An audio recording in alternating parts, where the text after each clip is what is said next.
Okay, Assalamualaikum warahmatullahi wabarakatuh. So, untuk video kali ni kita akan sambung dengan chapter 2 EPO 358. Okay. So, untuk video ni kita akan tengok dengan lebih detail berkenaan dengan energy audit. Okay. So, sekarang ni kita dah masuk ke video di mana kita akan tengok apa yang perlu dilakukan oleh seorang energy auditor secara detailnya. Okay. Jadi untuk bahagian awal ni kita akan tengok kita ada 3 level energy audit. Level 1, level 2 dan juga level 3. Okey. Jadi level 1, level 2 dan level 3 ni juga boleh merujuk kepada kita punya jenis energy audit tadi, which is level 1 lebih kepada preliminary energy audit, level 2 lebih kepada detailed energy audit dan juga level 3 iaitu investment grade audit. Okey. Boleh tengok video yang sebelum ni lah. Okay.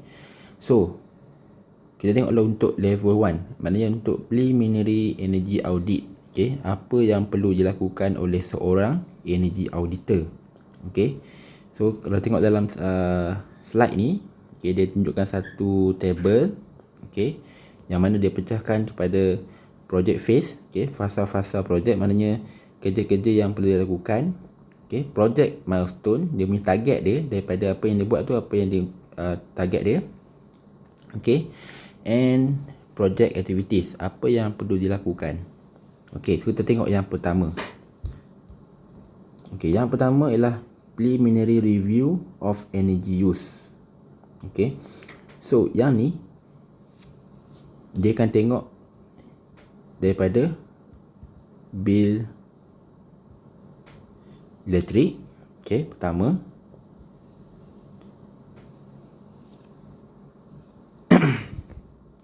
Okay, iaitu collect and analyze utility data. Okay, maknanya dia akan ambil daripada bil elektrik. Okay, so tengok project phase yang pertama ialah preliminary review of energy use. Okay, dia punya aktiviti dia yang pertama ialah perlu collect and analyze utility data. Sama ada dia akan dapat daripada bil elektrik. Okey. Nombor 2 daripada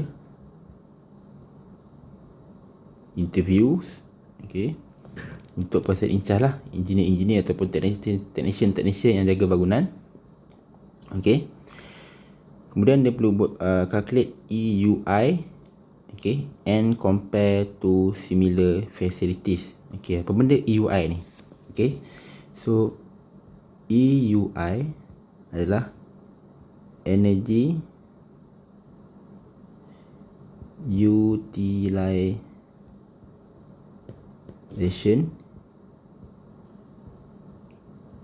index. Okey. Dia ada macam-macam nama. EUI, Energy Utilization Index. Okay. BEI, Building Energy Index. Okay. Semuanya merujuk pada benda yang sama lah. Okay. Asalkan indeks tu adalah indeks berkenaan dengan penggunaan tenaga. Okay. Dan EUI ni ada bermacam-macam unit. Sama ada kilowatt hour per meter square per year, kilowatt hour per meter square per month. Okay, dan sebagainya, macam-macam energy index yang ada. Okay, so different energy auditor mungkin akan gunakan indeks yang berbeza. Setiap orang tidak sama. Okay, kemudian dia perlu assess energy efficiency improvement potential. Okay, dia perlu assess energy efficiency improvement potential. Okay, daripada bill, daripada interview tadi, dia dah perlu ada overview, okay, ataupun idea-idea untuk penjimatan tenaga. Okay, jadi target dia daripada aktiviti yang dia buat ni adalah untuk mendapatkan benchmark against similar building. Okay, macam mana dia nak compare antara bangunan dengan bangunan lain, sedangkan bangunan yang dia audit tidak sama bentuk. Okay, mungkin bangunan yang dia audit ada 10 tingkat, bangunan lain ada 5 tingkat dan sebagainya. So that's why dia gunakan EUI ni tadi. Okay, daripada EUI ni, katakanlah dia punya unit dia adalah kilowatt hour per meter square. Dia based on luas. Okay, so maknanya dia boleh cari satu persamaan yang ada pada bangunan yang diaudit dengan bangunan yang lain. Okay, bila dia gunakan UI ni.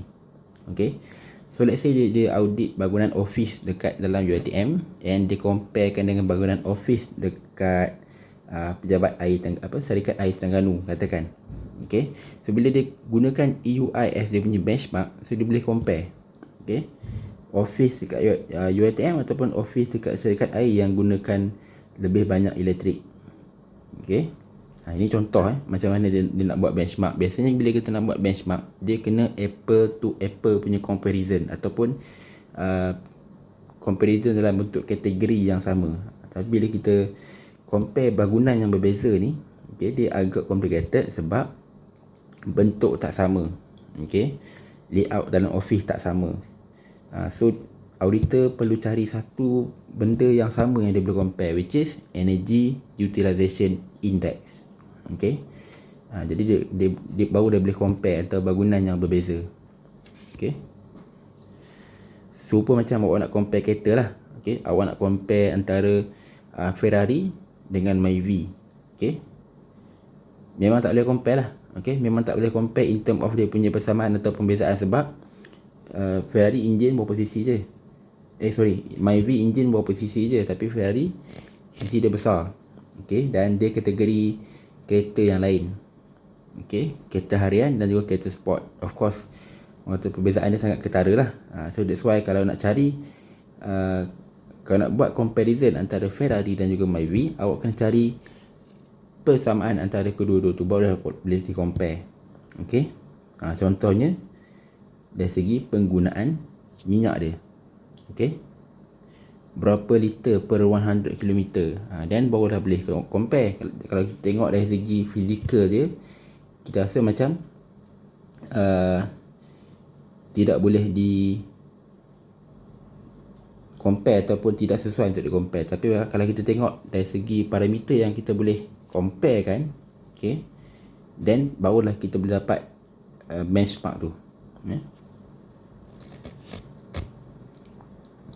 Okay, kemudian pergi ke fasa yang kedua dalam level 1, iaitu site assessment. Okay, yang ni dia kena turun site. Kalau untuk preliminary energy review tadi, dia tengok bil, dia buat pengiraan sikit. Okay, dan dia dah boleh dapat dah dia boleh complete dia punya phase tadi. Okay, so untuk phase yang kedua, untuk fasa seterusnya, sebab kalau saya sebut phase kedua, lepas ni pun ada phase 2. Jadi saya aku confused. Okay, untuk level 1 next step. Okay, untuk level 1 next step. Okay, so dia perlu turun site. Okay, so dekat sini dia perlu interview building staff.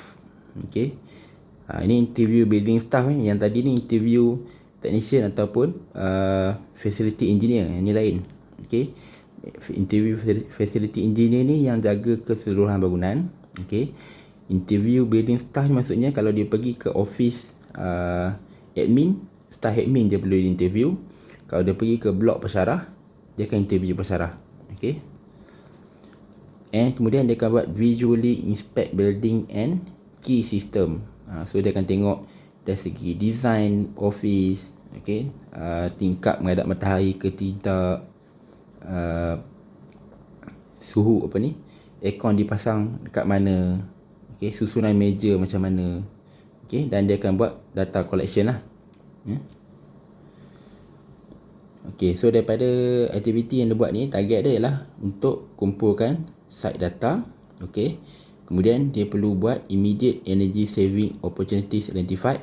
Okay, daripada apa yang dia tengok tadi, dengan menggunakan ilmu yang dia ada, patutnya dia dah boleh tahu.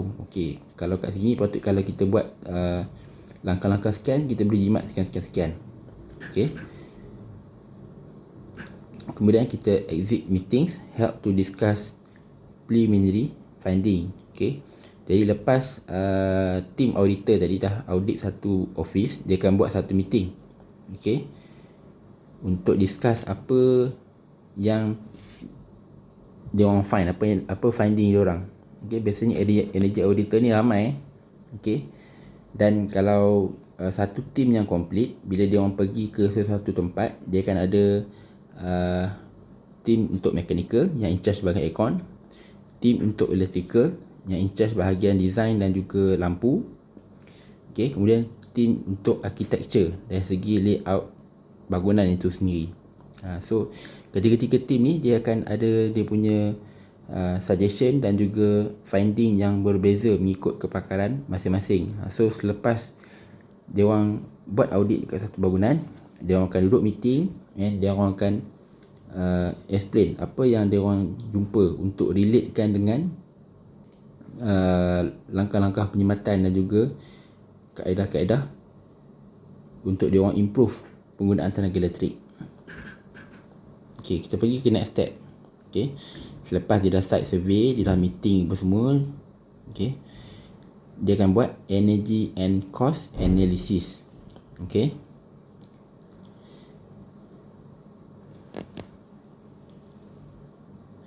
kemudian dia akan buat EEMs. Okey, apa tu EEMs?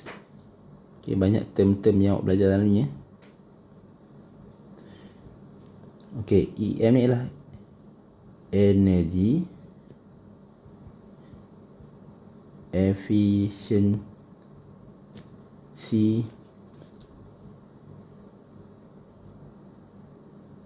measures. Ada S tu measures maknanya banyak dia punya measures Okay, so EEMs prioritize according to project and financial goal. Okay, dia akan buat energy saving measures, okay, berdasarkan projek yang ada dan juga financial goal, target financial tu sendiri. Okay, so daripada apa yang dia buat analisis tu, dia akan cadangkan jumlah penjimatan hasil daripada apa yang dia cadangkan. Okay, contoh yang saya beritahu tadi, dia cadangkan tutup lampu selama 1 jam sewaktu keluar rehat. Okay, so dia akan kira 1 jam jimat berapa watt hour, okay, untuk satu lampu. Dan selama sebulan 22 hari, satu lampu tu boleh jimat berapa watt hour. Awak darab dengan berapa lampu yang ada kat dalam office tu. Okay, dosa sebulan tutup lampu 1 jam, berapa dia punya penjimatan. Okay, itu contoh dia.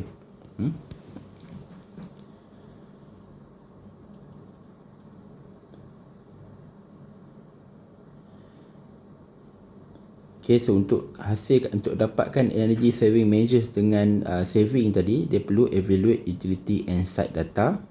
Okay, maknanya dia pergi bangunan tu, dia tengok jenis lampu, okay, dia tahu rating lampu dan sebagainya, barulah dia boleh buat pengiraan.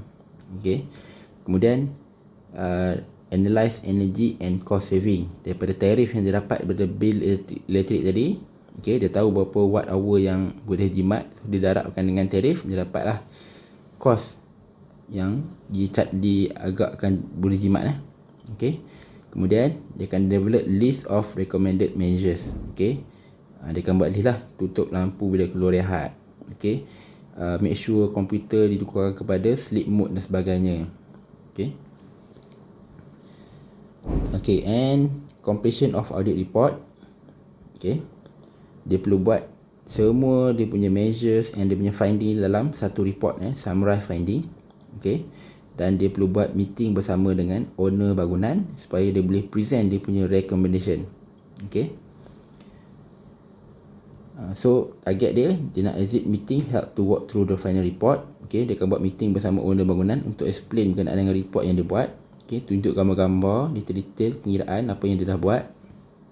Okay, kemudian daripada situ dia akan tanya pada owner bangunan untuk adakah dia bersetuju untuk buat action plan yang telah dirangkakan untuk mendapat penyematan tersebut.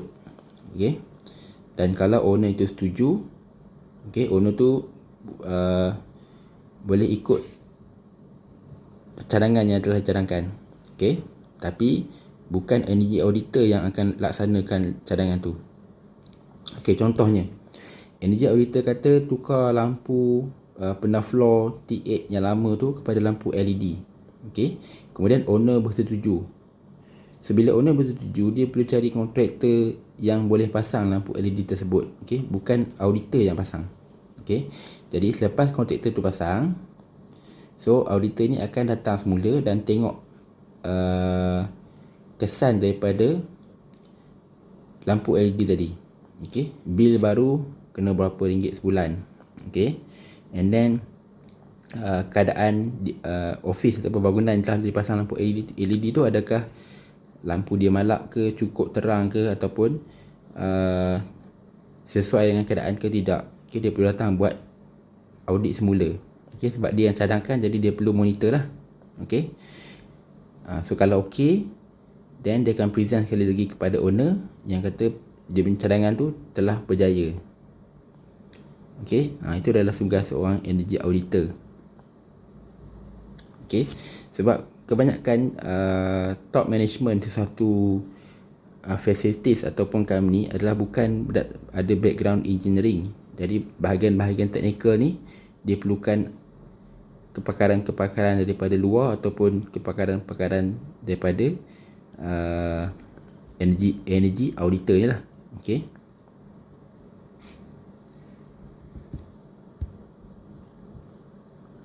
Okay, next kita pergi ke level 2. Okay, level 2 ni maksud energy audit yang lebih detail. Okay, so dalam detail energy audit ni, dia akan buat energy survey and engineering analysis audit. Okay, also known as targeted energy audit. Okay, so dari sini dia akan identify no cost and low cost opportunities and also provide energy efficiency measures recommendation in line with your financial plan and potential capital intensive energy saving opportunities. Okay, jadi yang ni, okay, biasanya owner akan beritahu pada energy auditor dia sanggup keluarkan berapa ribu, katakan untuk investment energy efficiency. Jadi energy auditor akan optimize, okay, dia punya jumlah investment tu untuk dapat penjimatan yang paling optimum. Okay, level 2 energy audit include an in-depth analysis of energy cost, energy usage and building characteristic, and a more refined survey of how energy is used in your building. Okay, maknanya dia akan dapat audit yang lebih detail lah.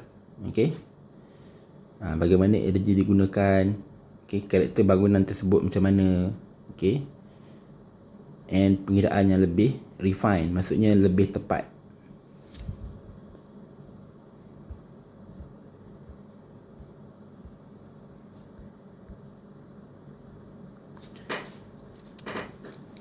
Okay, kemudian untuk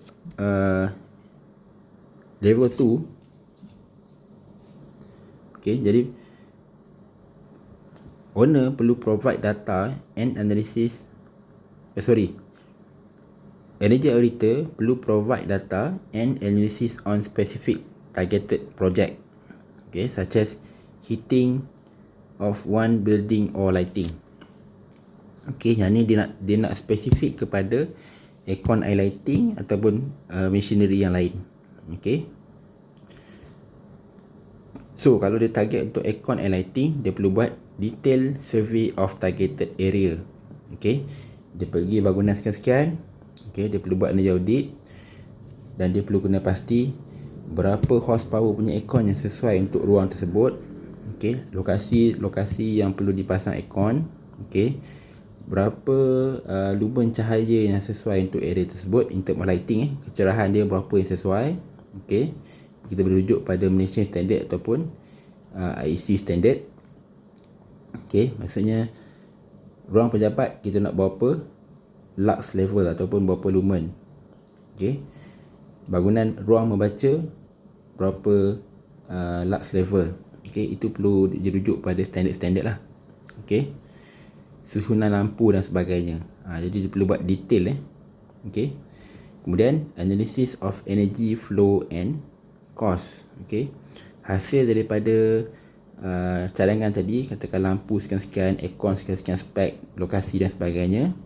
So dia perlu buat satu pengiraan, okay, dengan memasang alatan-alatan yang baru tersebut.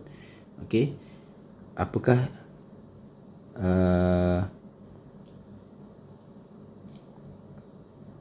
penggunaan tenaga yang dijangka digunakan. Okay, dia perlu estimate Bila pasang alat-alat tu, berapa banyak tenaga yang akan digunakan, dan juga dia punya cost dia. Okay. Macam mana nak kira cost? Cost ada dua kategori lah. Cost pemasangan pembelian, dan satu lagi cost electricity bill berdasarkan tarif. Okay. Kemudian barulah dia buat recommendation for action. Okay. Berapa banyak nak tukar, okay, berapa banyak nak pasang, okay, dan juga cost dia, kategori dalam no cost, low cost ataupun medium cost. Okay, the next kita pergi kepada level 3, iaitu detail energy audit. Okay, also referred to as investment grade audit. Okay, to provide solid recommendation and financial analysis for major capital investment. Maksudnya ini melibatkan investment yang besar. Okay. Okay, in addition to level 1 and level 2 activities, level 3 audit include monitoring, data collection, and engineering analysis. Okay. Jadi investment grade audit ni dia punya pengiraan ataupun analisis dia lebih teliti dan lebih detail. Okay. Dan lebih melibatkan technical punya analisis.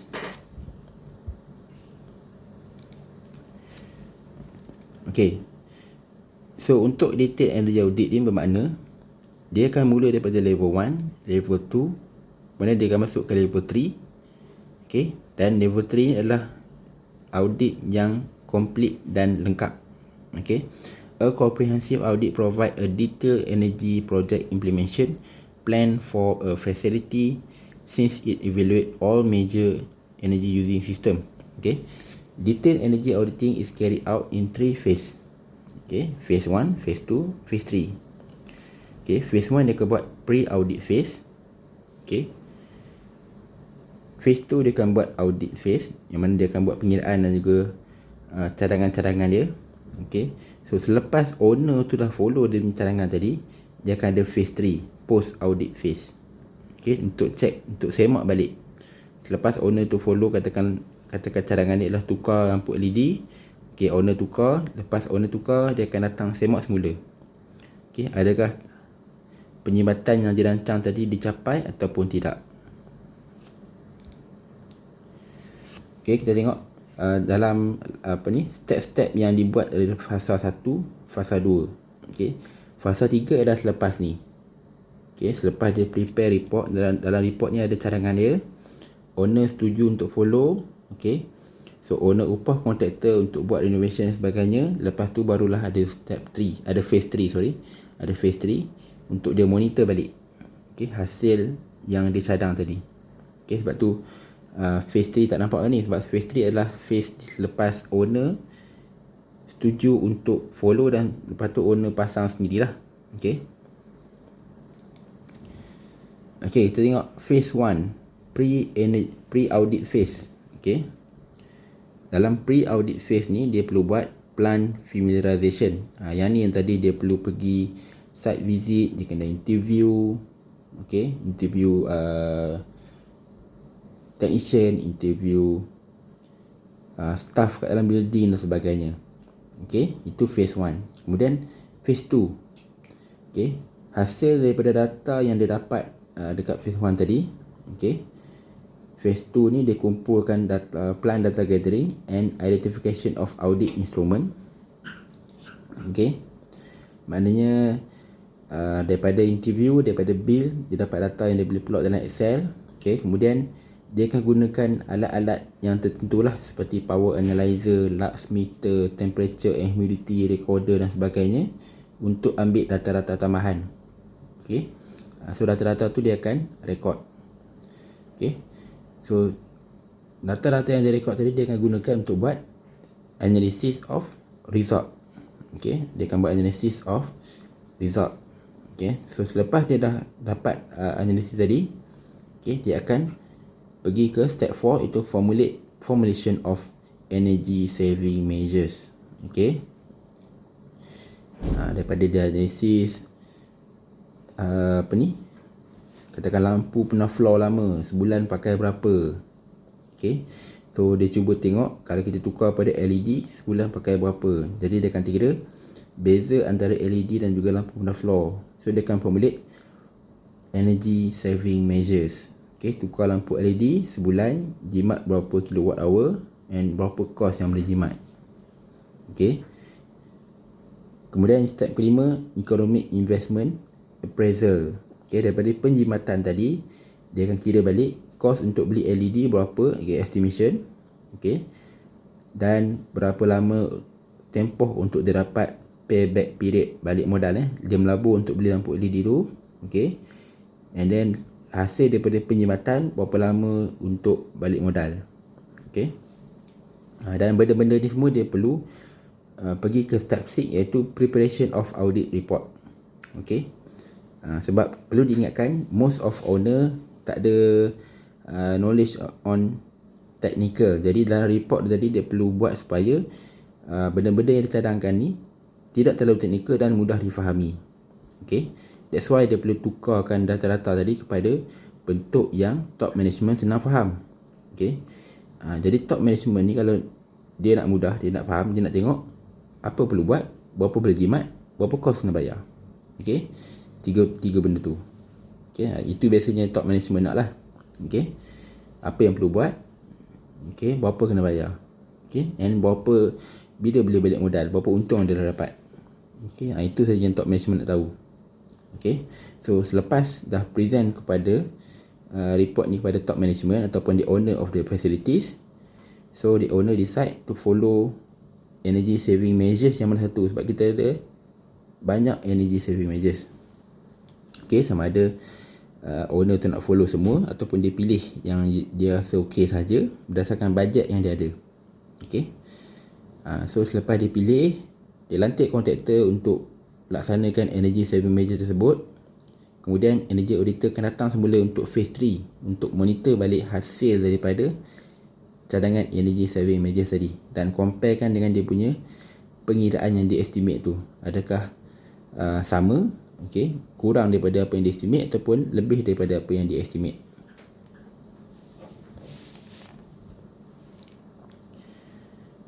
Okay, itu adalah yang tadi tu adalah secara generalnya. Kemudian kita akan masuk ke dalam step-step yang ada dalam tu lah secara lebih detail. Okay. Okay. Step yang pertama dekat dalam phase 1 tadi ialah plan familiarization. Okay. Orang kata kalau ni membiasakan dengan keadaan plan tu lah. Okay. So seperti yang saya beritahu tadi, energy auditor perlu kenal bangunan yang dia nak audit. Sebab bila dia nak buat report, dia kena beritahu location dan juga keadaan bangunan tersebut. Jadi dia kena tahu office tu nama apa, blok mana, tingkat berapa. Okay. Supaya owner tadi boleh take note. Okay, so discussion with plant management on the general background of the company and on the overall process operation. Okay. Ini dia kena tanyalah bahagian facility. Okay. Contohnya bangunan office tu operate pukul apa sampai pukul berapa. Okay. Aircon pasang pukul apa, tutup pukul apa. Temperature biasa set berapa. Okay. Temperature diset oleh technician ataupun pengguna office tu yang boleh set sendiri temperature. Okay. Itu dia kena tahu. Okay. Kemudian kita tengok level of commitment and the extent to which the plant management is willing to invest. Okay.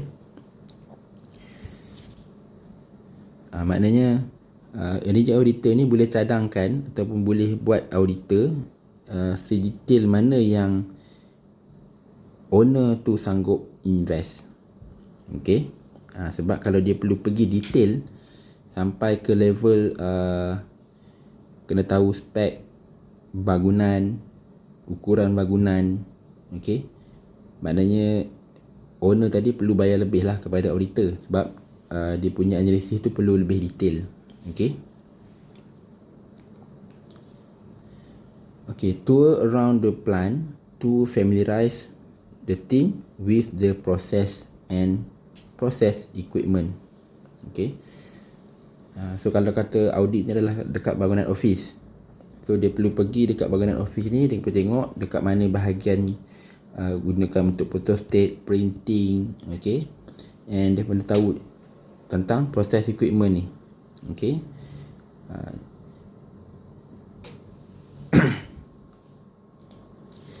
Okay, major energy consuming section and areas having potential for improvement are identified. Okay, katakanlah ada kawasan untuk photostat kertas, photostat dokumen dekat dalam satu office. Okay, so maybe energy auditor ni boleh observe. So mungkin dia dapati selepas staff gunakan mesin photostat tu, dia tidak off kan. Okay, bermakna kat situ ada pemaziran tenaga. Contohnya, okay, input to outline a strategy for energy audit conservation study. Okay, daripada pemerhatian tadi, dia boleh ambil langkah-langkah, dia boleh cadangkan langkah-langkah, sama ada lekatlah stiker untuk notify pengguna mesin photostat tadi supaya tutup jika tidak guna. Okay, tempel dekat atas tu bagi nampak clear. Okay, kadang-kadang mungkin mesin photostat tu dia punya screen monitor dia kecil, kadang kita tak perasan pun dia terbuka, tu kita tak tutup. Okay, tapi bila kita tampal stiker dengan color yang striking, katakan tutup bila tidak guna, mungkin pengguna-pengguna tu lebih alert.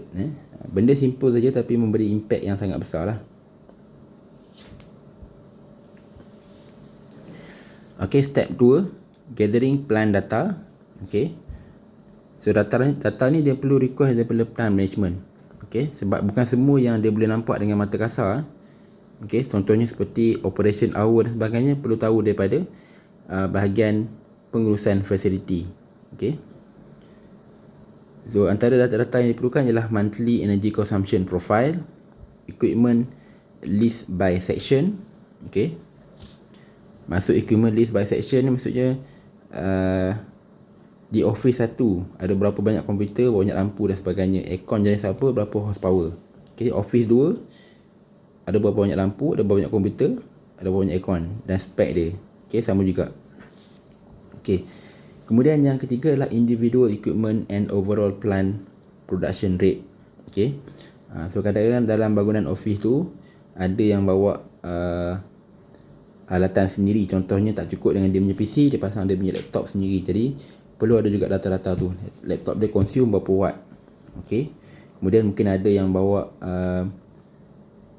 pemanas air dan sebagainya pun perlu direkodkan. Okay, kemudian individual process equipment specification. Maknanya kalau ada mesin photostat, okay, dia punya spek dia berapa watt, bila digunakan, okay, average satu hari berapa kali guna. Okay, energy consumption for the overall plant and individual process equipment. Okay, yang ni mungkin dia perlu letak dia punya alat lah, sama ada dia pasang power analyzer, okay, ataupun energy meter. Maknanya contoh dalam UiTM kampus Dungun, kita ada banyak bangunan-bangunan dan blok-blok.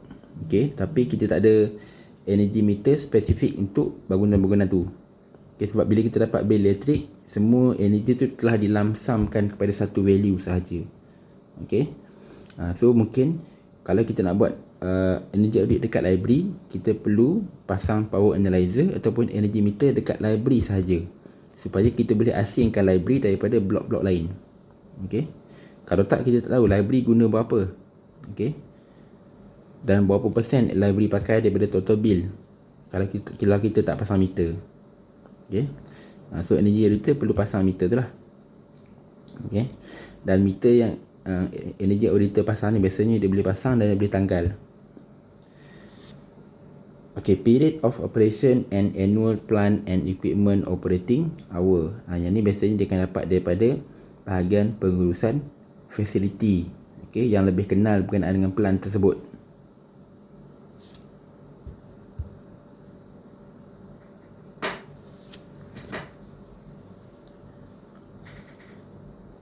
Okay, so dalam step 2 ni juga kita perlu buat identification of energy audit instrument.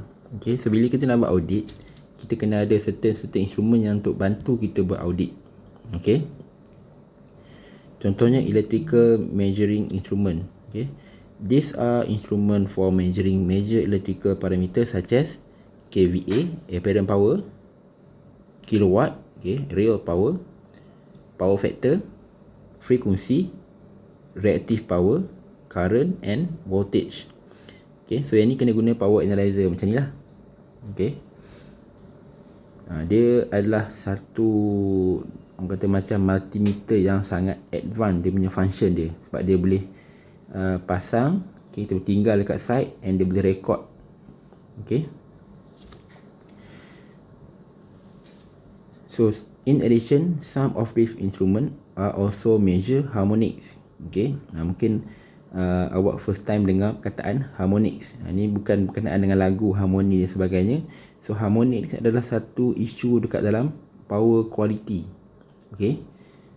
Maknanya kalau kita buat analisis dari segi waveform dekat dalam kita punya electrical system, okay, dia ada disturbance ataupun waveform yang kita panggil dia harmonics.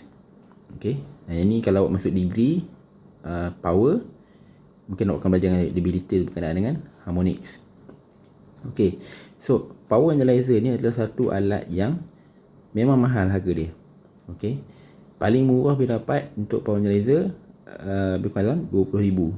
Dan biasanya kalau jenama dia jenama Flux, harga dia atas daripada RM50,000 dan sampai boleh beratus-ratus ribu. Okay. So harga dia memang mahal lah. Okay. So these instrument are applied online. Okay, maksudnya dia running on maksudnya on running motors without any need to stop the motors. Maknanya dia boleh plug and play tanpa perlu tutup sistem tu. Okay, sebab kita pakai clip and also clamp saja. Okay. Instant measurement can be taken with handheld meter, while more advanced one facilitate cumulative reading with print out at specific interval. Okay. Maksud dia kalau alat tu alat yang simple, dia boleh jadi macam multimeter. Kita boleh pasang probe, tengok instant value. Okay. Ataupun yang lebih advance, dia ada function yang dia boleh record. Kita boleh set dia punya time interval dia untuk record setiap seminit ke, setiap 5 minit ke, setiap jam. Okay. Tapi lagi cepat dia punya interval, lagi cepat dia punya memori habis.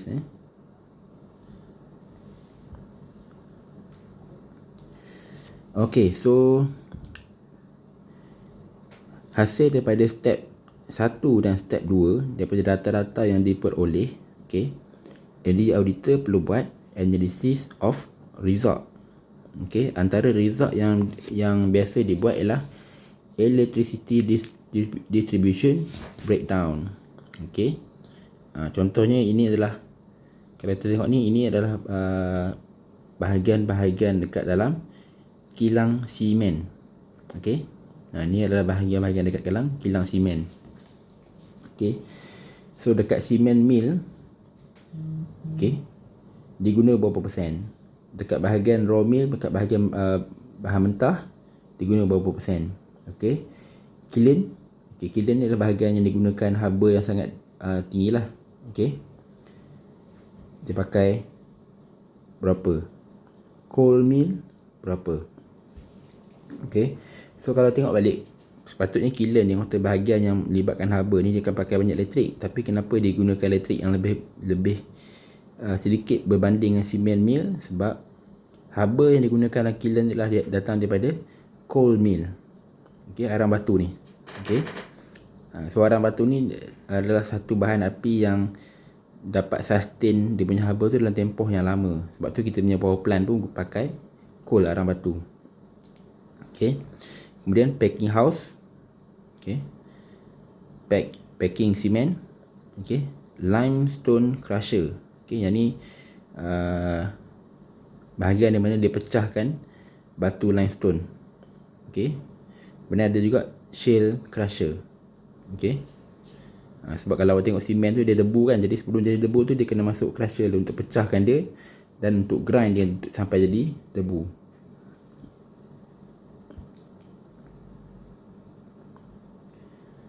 Okay. So antara analisis lain yang dibuat ialah dia plot graf macam ni. Okay. So kalau tengok graf ni, kita ada pattern of energy consumption selama 2 tahun. Contoh dia tahun 98 dan 99. Okay. Dan kalau tengok graf biru dan merah ni, dia menunjukkan pattern yang sama. Okay. Turun, naik, dan turun balik. Okay. Sebab ni yang kita panggil pattern. Okay. Okay, dan sebelum tu kalau kita tengok balik, penggunaan tahun 1998 lebih tinggi daripada penggunaan tahun 1999, walaupun dengan pattern yang sama, tapi tengok yang biru ni lagi tinggi. Okay. So mungkin pada tahun 1999 ada langkah-langkah penyematan yang telah dibuat, so kita dapat kurangkan overall dia punya penggunaan tadi, tapi pattern penggunaan masih lagi sama. Okay, yang tadi tu ialah kilowatt hour, yang ni ialah maximum demand. Okay. So maximum demand ni dia pecah pula kategori peak dan juga off peak. Okay. Yang ni untuk rekod benda ni, biasanya dia akan ada satu lagi meter yang kita boleh set peak dan juga off peak punya data capture.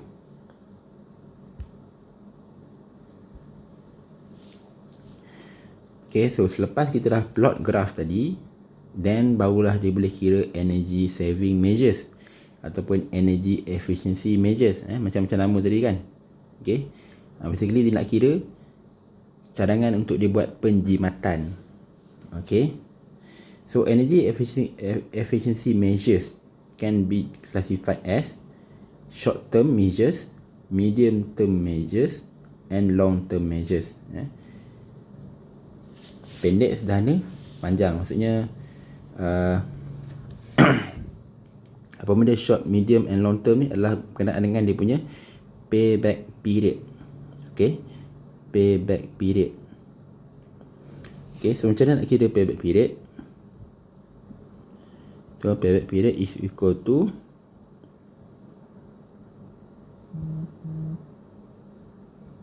investment cost. Okay, unit dia RM lah, ataupun duit. Okay, bahagi dengan saving cost. Biasanya kalau saving cost ni kita akan kira dalam bentuk berapa ringgit per month. Okay, bila bahagi ni kita potong-potong ringgit month atas, so kita akan dapat nilai dalam bentuk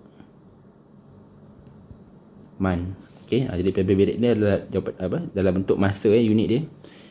Kalau awak nak kira tahun, kena convert lah saving cost RM per year. Okay, dapat year. Kalau nak month, RM per month.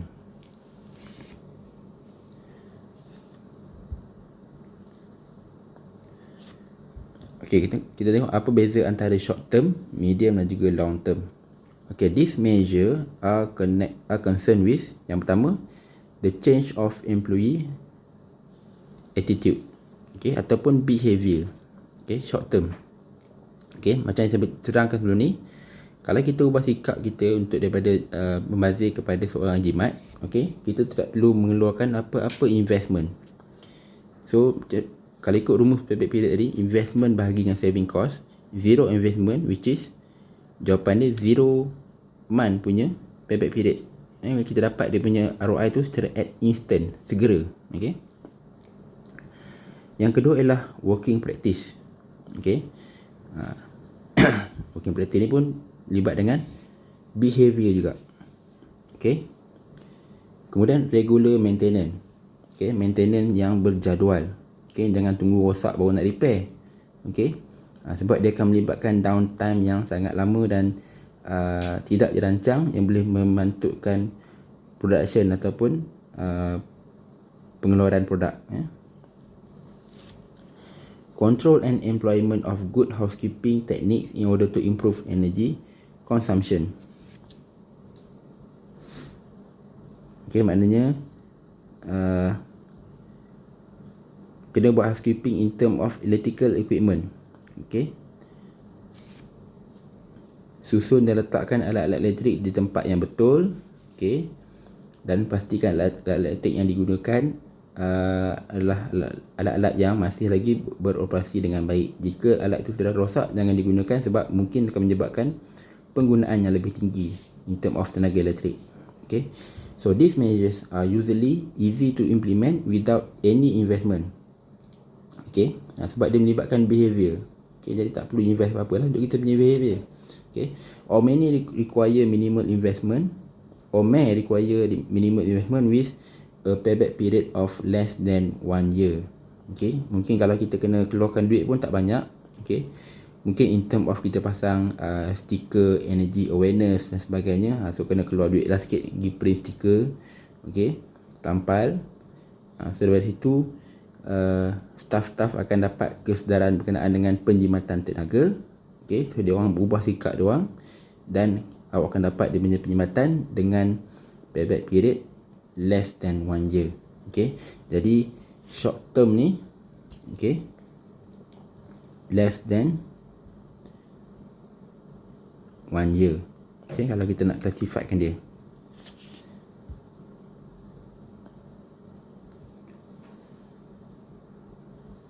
Okay, contoh yang dikata kat sini ialah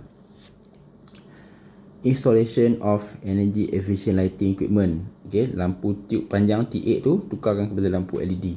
Okay, sebab lampu LED tak ada mahal mana pun. Okay, tapi kalau awak kira total cost, kata-kata sebiji lampu LED tu memang mahal sikit saja daripada lampu benda floor.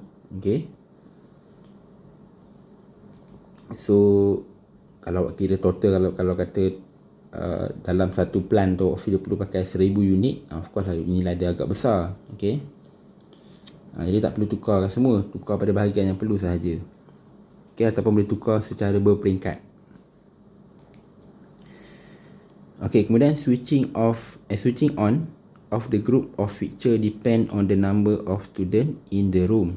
Okay, jadi kalau awak ingat saya pernah cerita dalam kelas kita, bila kita petik switch lampu, lampu dia akan terbuka secara susunan depan, tengah, belakang ataupun kiri dan kanan. Okay, jadi kita suruh student tu berkumpul dekat satu kawasan saja. Let's say kalau student tak ramai, semua duduk depan, kita pasang lampu yang depan sahaja. Okay, itu contoh dia. Okay, pergi kepada medium term measures. Okay, these measures normally involve minor modification on the plant installation or change to existing process in order to improve energy performance. Okay, or to enhance heat recovery, such as measures require some investment of less than 3 years payback period. Okay, ni less than 3 years. So kalau medium, okay, dia punya key dia ialah less than 3 years. Okay, short less than 1 years, medium less than 3 years. Okay, antara contoh medium term punya project ialah process heat recovery, lighting retrofit, and also high efficiency equipment and motors. Ini contoh-contoh dia. Okay,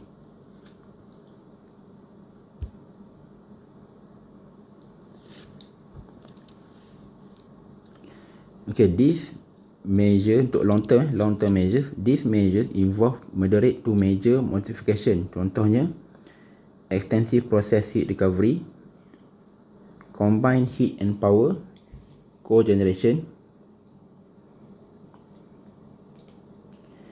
process automation, energy efficient chillers. Sistem aircon chillers ni digunakan jenis yang efficient.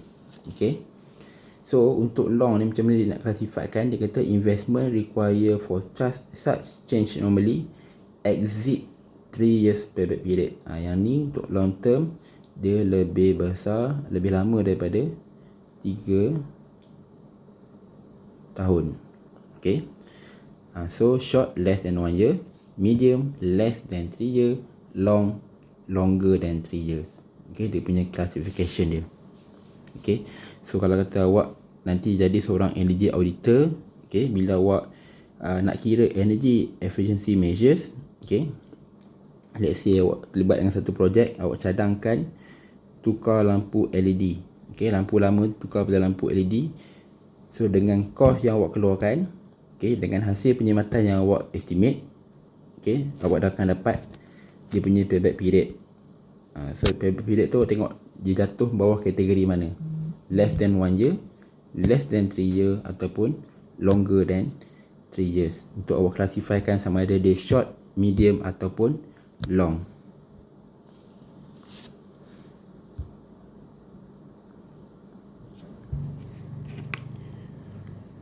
Okay, kita pergi ke next step iaitu economic investment appraisal. Okay, ini adalah parameter-parameter lain yang boleh dikira selain daripada payback period. Okay, ini kalau kita nak buat secara detail lah.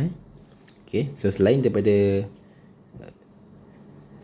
payback period, okay, kita ada juga untuk kira cash flow, okay, accounting rate of return, internal rate of return, profitability index, dan juga net present value.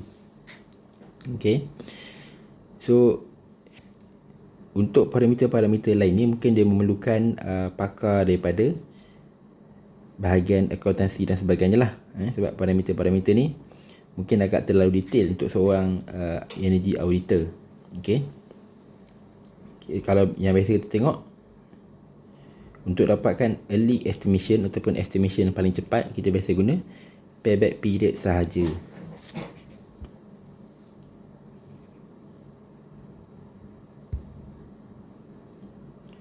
Okay, so kenapa kita pilih untuk guna payback period sahaja berbanding dengan parameter-parameter lain? Yang pertama, simple to use, okay, senang digunakan, useful for short term decision making.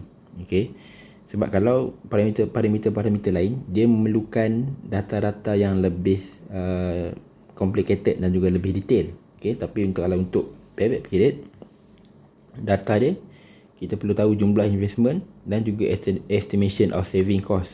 Okay, dah boleh kira dah payback period. Okay, useful if the return are accurate. Okay, dia sangat berguna kalau apa yang kita kira itu tepat. Tapi biasanya kita sebut dia simple payback period untuk dapatkan secara draft ataupun secara briefly tentang tempoh payback period yang kita akan dapat jika kita invest certain amount of money. Okay, so income stream not time related. Okay, maknanya bila kita kira payback period tadi, kita tidak mengambil kira faktor berapa income bulanan ataupun untung. Okay, so maknanya that's why kita panggil dia simple to use, sebab dia tidak menggunakan data-data yang melibatkan income, okay, data komitmen bulanan dan sebagainya.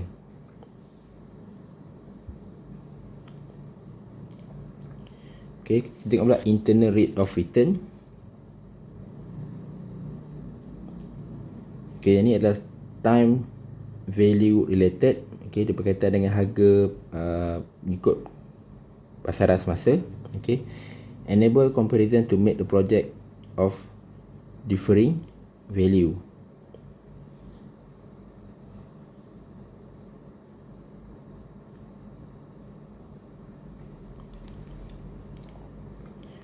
Okay, energy saving measures. Okay, so selepas kita dah kira payback period apa semua tu, jadi kita perlu buat satu energy saving measures yang akan dicadangkan kepada owner of the facility. Okay, jadi criteria for selection of energy saving measures. Okay, so kalau kita buat pengiraan simple payback period, okay, kita dapat nilai dia which should be not more than 7 years. Okay, jadi kalau kita kira-kira lebih daripada 7 tahun, maknanya kita kena cari cara lain. Okay, kita kena invest ke arah lain. Okay, supaya dapat payback period dia lebih cepat daripada 7 tahun. Okay, sebab bila kita invest, kita beli barang, okay, dan barang tu akan lama dia, of course dia akan orang kata susut dia punya quality, dia akan deteriorate. Okay, jadi kalau selepas 7 tahun ni, mungkin alat tu pun dah rosak ataupun alat tu kan rosak sebelum 7 tahun. Jadi amat penting untuk kita dapat payback period secepat yang mungkin. Okay, yang kedua, internal rate of return which is should not be less than 10%. Okay, jadi kalau less than 10% maknanya dia akan penjimatan awak tu sikit lah. Okay, kalau internal rate of return less than 10%, maknanya penjimatan tu terlalu sedikit.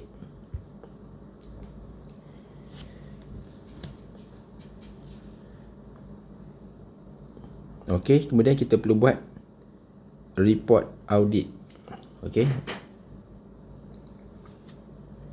so preliminary energy audit and audit report is usually prepared on site by the energy audit team.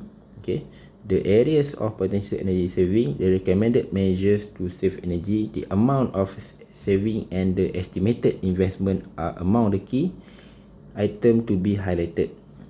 Okay, ini dalam untuk preliminary and energy audit report.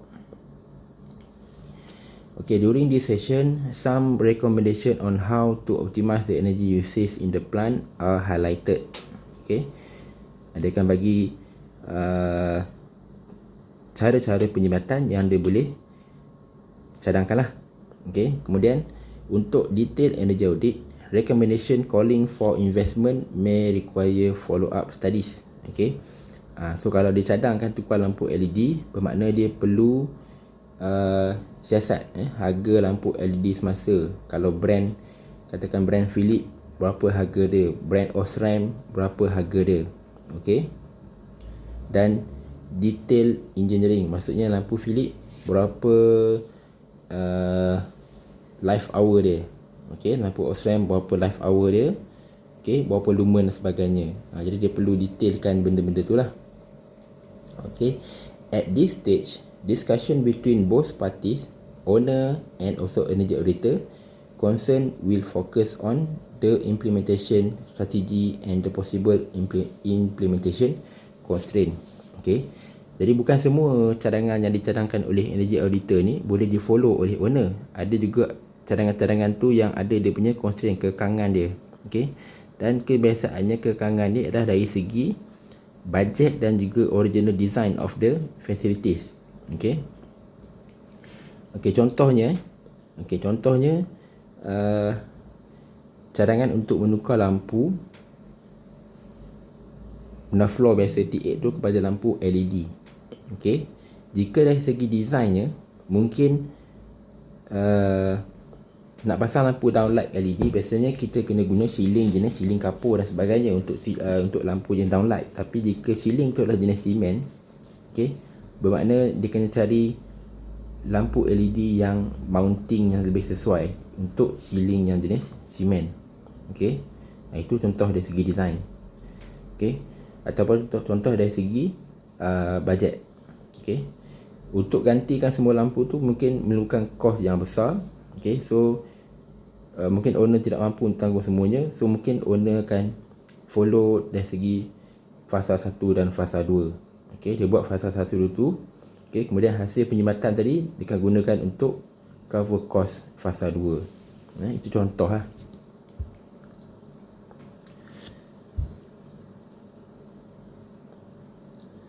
Okay, ini adalah bahagian-bahagian yang perlu ada dalam energy audit report. Okay, sama kalau awak buat report final year project dan sebagainya, dia ada juga bahagian-bahagian dia. Okay, jadi yang pertama ada title page muka depan, table of content, executive summary. Okay, executive summary ni adalah satu summary yang pendek untuk keseluruhan report. Okay, maknanya dekat executive summary ni maknanya awak boleh tulis dengan mengikuti langkah-langkah yang telah dicadangkan dalam bahagian-bahagian yang dekat belakang tu. Dia anggarkan boleh menjimatkan kos banyak sekian-sekian. Okay, tak perlu detail refer lah dekat dalam bahagian-bahagian yang lebih detail ni. Okay, ini bahagian kelima, identify energy saving measures. Okay, kat sini barulah dia lebih detail. Maksudnya dalam ni ada table dia. Okay, tutup lampu sejam selama sebulan, jimat berapa selama sebulan. Okay, tukar aircon inverter, invest berapa, jimat berapa sebulan. Okay, itu contoh dia. Okay, Okey, yang seterusnya ada description on existing equation. Description of existing situation. Okey, maksudnya kat sini dia akan tunjukkan let's say gambar tak tutup pintu, gambar tak tutup lampu. Okey, apa yang dia boleh find daripada keadaan semasa dia audit. Okey. And then 7 adalah economic analysis. Okey, jadi kat sini yang dia akan buat pengiraan payback period, internal rate of return dan sebagainya. Okey. Dan yang ke-8 adalah dia punya cadangan dia berdasarkan pengiraan tadi. Okey. Mungkin dia akan buat let's say 10 energy saving measures. So dekat recommendation ni mungkin dia akan pilih 5 daripada 10, 3 daripada 10 dicadangkan yang bersesuaian dengan bajet dan juga keadaan semasa lah. Okey. Kemudian masukkan apa-apa appendix jika perlu. Okay. So the characteristic of good energy report are as follow. Okay, yang pertama, must be easily read and digested by both technical and non-technical audience. Maksudnya report tu perlulah menggunakan term-term yang lebih mudah difahami, especially oleh orang yang bukan technical. Okay. Include charts, graph to display information graphically whenever possible. Okay, macam contoh bila dia kumpulkan data-data daripada electricity bill, okay, lebih mudah untuk dia masukkan ke dalam graph, okay, supaya kita dah nampak dia punya pattern tu. Okay, kalau dia letak dalam table saja ataupun disusun dalam Excel, kita tak nampak dia punya pattern. Okay, kalau kita buat graph, kita nampak dia punya pattern dia. Okay. Always display units and make calculation clear.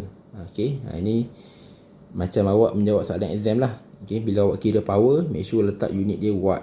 Okay, kalau awak kira current, make sure letak unit dia ampere. So dalam report pun sama. Okay, kena clearkan unit. Kalau tak, bila orang baca ada nombor tapi tak tahu yang tu merujuk pada apa. Okay. Kemudian state and explain any assumption made. Okay, yang ni katakanlah awak cadang tukar aircon inverter. Okay, awak cadang tukar aircon inverter. Kemudian awak kira dia punya penjimatan. Okay, so untuk dapat penjimatan yang awak estimate tu, awak perlu bagi tahu yang suhu aircon inverter tu perlu disetkan kepada berapa degree Celsius. Okay, kalau tak, bila orang pasang aircon inverter, let's say dia pasang dia set temperature 16 degree Celsius. Okay, maknanya takkan ada penjimatan sebab aircon tu akan full blast, dia akan full power. Tapi kalau awak set let's say 24 degree C, okay, suhu untuk capai suhu 24 tu lebih mudah dan lebih cepat berbanding suhu 16. Okay, maknanya bila sampai suhu 24, aircon tu akan beroperasi pada kadar yang lebih rendah just untuk maintain 24 degree C tadi. Okay, dekat Malaysia ni kalau awak set suhu 16 degree C, okay, sampai aircon tu jahanam pun takkan sampai suhu 16 degree C. Okay. Kemudian make recommendation clear and support them with as much quantitative detail as possible. Okay. So macam buat cadang tukar lampu LED, kena nyatakan lampu LED tersebut boleh jimat berapa banyak sebulan. Okay, berapa watt hour sebulan and berapa ringgit sebulan daripada kos yang boleh jimat. Okay, kena detail and clear.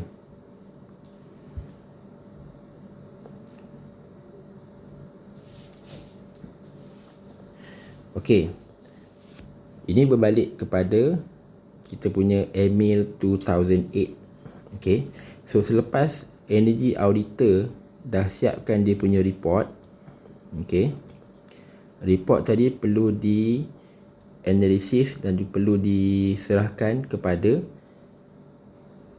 REM.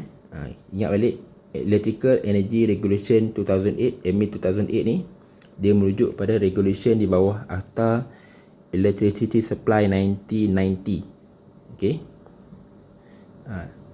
Electricity Supply 1990. Okay, yang mana memperuntukkan premis yang beroperasi dengan jumlah tenaga melebihi 3 juta kilowatt hour selama tempoh 6 bulan berturut-turut perlu membuat report kepada Suruhanjaya Tenaga melalui Registered Electrical Energy Manager, REM.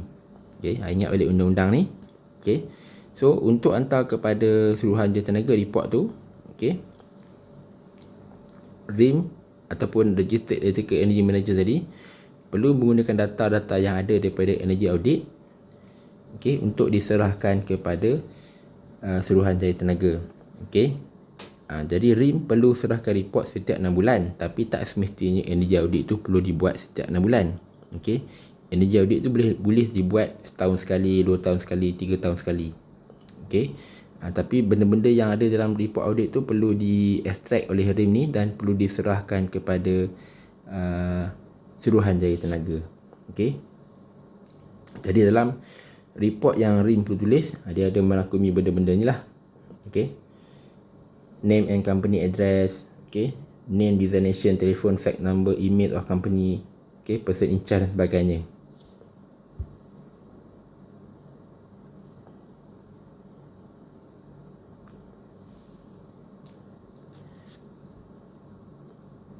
Okay, ini ada benda-benda parameter-parameter yang berkaitan dengan report untuk diserahkan kepada Suruhanjaya Tenaga lah berdasarkan REM tadi.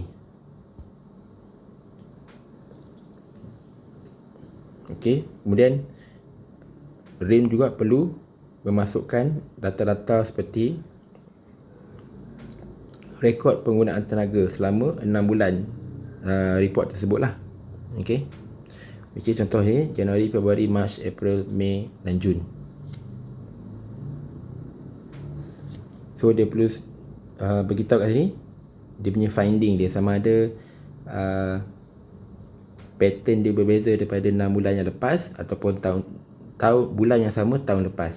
Dia perlu state kat sini dia punya finding dia.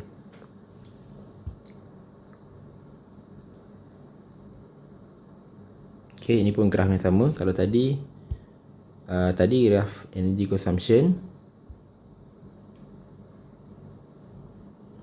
Okay, yang tadi itu ialah Januari sampai Jun. Yang ni Julai sampai Disember. Okay, yang ni adalah data yang direkodkan daripada power analyzer. Okay, ni alat yang dia pasang dekat main incoming. Okay, dan alat ni dipasang selama 1 minggu. So kalau kita tengok sini, kita ada 1 hari, 2 hari, 3 hari, 4 hari, 5 hari. Okay, 5 hari bekerja. Dan kalau pasang kat sini untuk 5 Oktober dan juga 6 Oktober, dia tak ada rekod. Okay, so ini maksud mungkin 2 hari cuti, Sabtu, Ahad ataupun Jumaat, Sabtu lah. Okay, yang ni pun 1 ada, 2 Oktober tak ada, 3 ada. Okay, mungkin 2 ni cuti am dan sebagainya lah. Okay,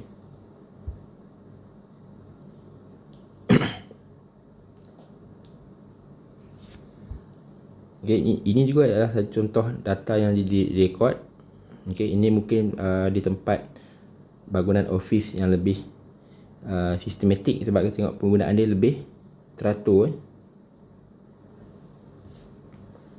Kemudian perlu juga sertakan electricity distribution breakdown. Okay, data ni yang diambil daripada Energy Audit.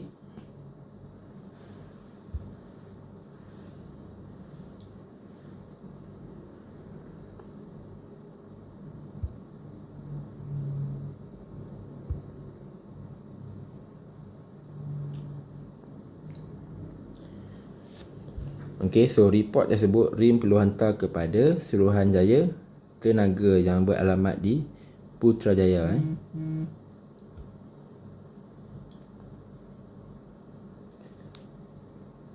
Okay, so kita boleh tengok summary of report jika kita buat level 1, level 2 dan level 3. Okay, lagi tinggi dia punya level, lagi detail lah dia punya report tu. Okay, so di slide-slide yang hujung ni kita akan tengok contoh-contoh equipment yang digunakan untuk membuat energy audit. Contohnya light meter. Okay, Jadi light meter ni apa benda yang dia nak explain? So dia nak explain lux level ataupun kecerahan lampu tersebut. Okay. Jadi a light meter measures the amount of light in a space in unit of foot candle ataupun lux, unit of foot candle ataupun lux. Space that are overly lit may be using more energy than necessary. Okay. Jadi nak tengok adakah ruang itu terlalu terang ataupun terlalu gelap. Kalau terlalu terang mungkin digunakan tenaga yang lebih daripada sepatutnya. Okey. Dan untuk level-level kecerahan cahaya ni dia dah ada dinyatakan dalam standard. Okey. Untuk office berapa dia punya lux level, untuk surgery room berapa dia punya lux level, stadium berapa dia punya lux level. So kita boleh gunakan standard tadi untuk buat comparison dengan bacaan yang kita dapat daripada light meter ni. Okay. Dan light meter ni sekarang ni dah ada dalam berbentuk apps telefon. Okay. Awak boleh download daripada Google Play Store ataupun Apple Store. Okay. Ada bermacam-macam vendor dah buat light meter dekat dalam apps aplikasi. Cuma kena make sure awak punya kamera hadapan, sebab dia biasanya dia terletak di sensor kamera hadapan, kamera selfie tu. Okay. Kalau siapa yang pakai privacy screen protector yang colour gelap tu, mungkin dia akan effect dia punya bacaan lah. Okay. Dan satu lagi, mungkin reflection daripada screen telefon tu sendiri akan bagi kesan lah. Okay. So kalau awak gunakan app telefon sebagai light meter, mungkin perlu dicalibratekan dengan light meter yang lebih advance. Okay. Contohnya light meter advance ni baca 100 lux, telefon awak baca 80. Jadi awak tahu ada beza 20 kat situ. So bila awak measure di tempat lain nanti, awak measure, awak baca, katakan awak dapat 100. Okay, bacaan sebenarnya ialah 120. Jadi itu maksud calibration lah. Perlu tahu beza antara meter betul dengan meter yang awak pakai dekat app telefon. Okey, seterusnya adalah alat yang kita panggil hygrometer. Okey. A hygrometer measure relative humidity, kelembapan udara. Warmer air can hold more moisture. Dia kata udara yang panas ni akan ada temperature yang lebih tinggi. Okay. So if cold air is heated, it will feel very dry unless humidified. Okay. Tapi dia kata kalau angin sejuk ni dipanaskan, dia akan terasa lagi kering melainkan dehumidified. Okay. Awak pernah dengar alat yang kita panggil humidifier, yang dia keluar macam asap putih tu daripada alat yang kita masukkan dalam air. Okay, yang tu sebenarnya adalah humidifier. Dia tukarkan air tu kepada wap at instant menggunakan frekuensi yang tinggi. So kita panggil itu humidifier. Okay, seterusnya kita tengok digital thermometer. Okay. So digital thermometer ni ada banyak jenis thermometer. Kita ada infrared thermometer, kita ada jenis probe punya thermometer. Okay. So kalau macam ni, gambar yang ni, ini adalah jenis probe, di mana sensor dia terletak di bahagian tip ni. Okay. So kalau probe ni sesuai untuk kita measure temperature yang berkaitan dengan liquid ataupun soft material. Okay. Kalau liquid ni pasti kita celup dalam air, tengok berapa temperature dia. Okay. Kalau orang yang biasa buat bakery, dia akan cucuk masuk dalam kek, dia akan tengok berapa temperature dia, nak tahu dia masak ke tak masak dalam. Okay. Dan kalau infrared punya thermometer, jadi dia tak perlukan kontak dengan medium yang dia nak measure tu. Okay. Dia perlu tembak saja infrared dan tengok berapa bacaan dia. Cuma infrared ni ada isu berkenaan dengan jarak antara transmitter infrared dengan bahan yang dia nak measure. So, kalau jauh mungkin bacaan tu tidak berapa tepat lah. Okay.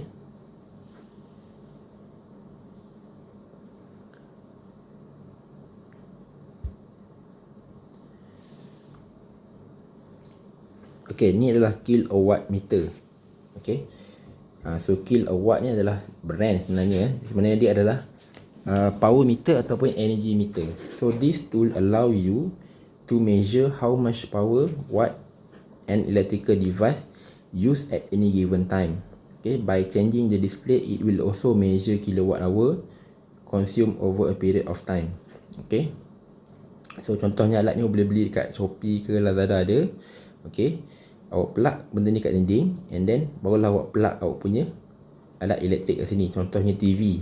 Okay, so katakan awak tengok TV awak tu selama 1 jam, awak boleh tengok berapa banyak tenaga yang awak dah guna untuk tonton TV tersebut selama 1 jam. Okay, mungkin lagi besar TV tersebut, lagi tinggilah power yang diguna.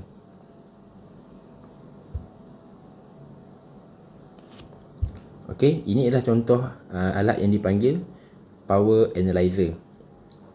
Okay, jadi biasanya power analyzer ni datang dalam keadaan single phase ataupun 3 phase.